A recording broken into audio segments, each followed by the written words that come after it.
When most people think about the cost of living, they think about rent, groceries, gas, healthcare. But there's one cost that almost nobody even talks about: the cost of dying. And no, we're not talking about what happens emotionally, we're talking about what happens financially. Because in America, dying isn't just heartbreaking, it's expensive. A recent analysis found that the average end of life cost in America exceeds $88,000 once medical expenses and funeral costs are included. And for many families, bills don't just arrive months later, they arrive immediately at the exact moment people are grieving. So, how did death become so expensive? And why are so many American families not prepared for this? This is the hidden cost of dying in America. Imagine receiving a phone call at 2 a.m. in the morning. A loved one of yours is hospitalized. You rush to the hospital, doctors do everything they can, but the outcome isn't what anyone hoped for.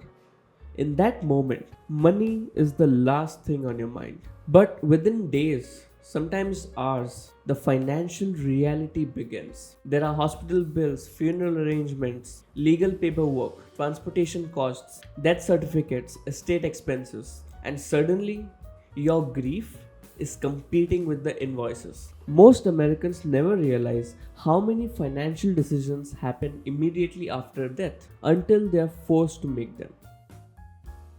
Let's start with the cost most people see first: the funeral. According to the National Funeral Directors Association, the median cost of a funeral viewing and burial is approximately $8,300. If you add a vault, the cost approaches $10,000, and that's before many of the extras like flowers, obituaries, transportation, memorial services, cemetery costs, headstones. Families often assume the funeral package includes everything.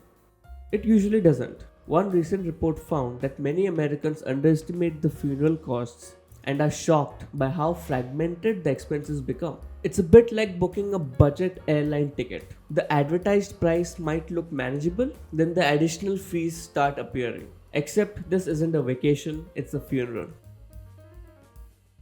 But here's where things get even more expensive. The funeral isn't usually the biggest cost, the medical bills are. Many Americans spend the most amount of their money during the final stages of their life. Hospital stays, specialists, tests, medications, emergency care. An average American can incur up to $80,000 in medical expenses during the final phases of their life, making up the vast majority of end of life costs. And despite insurance coverage, medical debt remains a massive problem. Researchers estimate Americans owe at least $220 billion in medical debt. Even more concerning, studies have linked higher levels of medical debt with worse health outcomes and higher mortality rates, which creates a cruel cycle. People become sick, the treatment creates debt, and the debt creates even more stress. Now, here's the part that surprises many families: death doesn't always end the financial problems, sometimes it transfers them.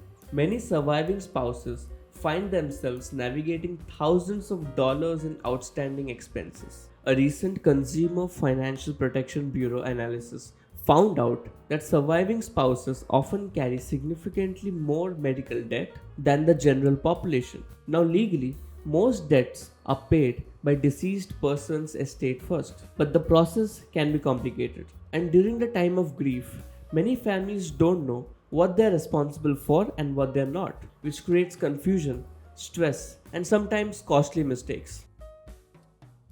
So, if these costs are predictable, why aren't many people prepared? Because just think about it, as humans, most people don't like talking about death.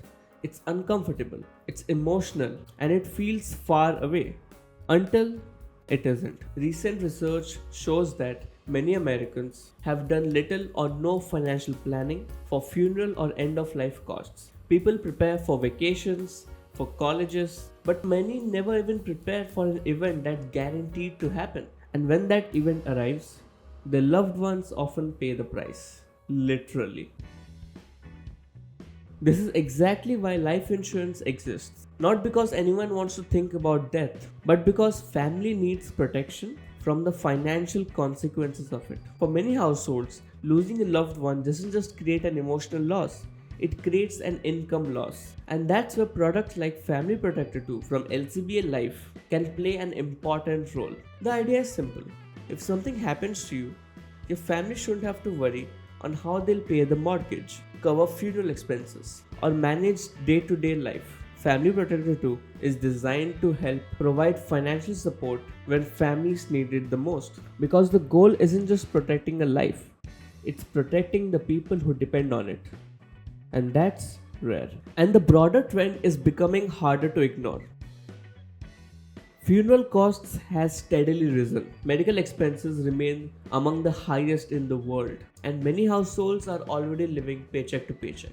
In fact, one recent survey found out that the percentage of families taking debt after the death of a loved one jumped dramatically in just 1 year. Many relied on credit cards, others took personal loans, some even financed funeral expenses. People are borrowing money to bury their loved ones. That's not just a financial issue, that's a societal issue. The truth is, death isn't just an emotional event, and while nobody can avoid it, families can prepare for it. The biggest mistake isn't dying without millions of dollars, it's dying without a plan. Because when there's no plan, the people left behind often inherit more than memories. They inherit the bills. And maybe that's the real cost of dying in America. Not what it costs the person who passes away, but what it costs the family that stays behind. And that's a conversation more Americans need to start having today.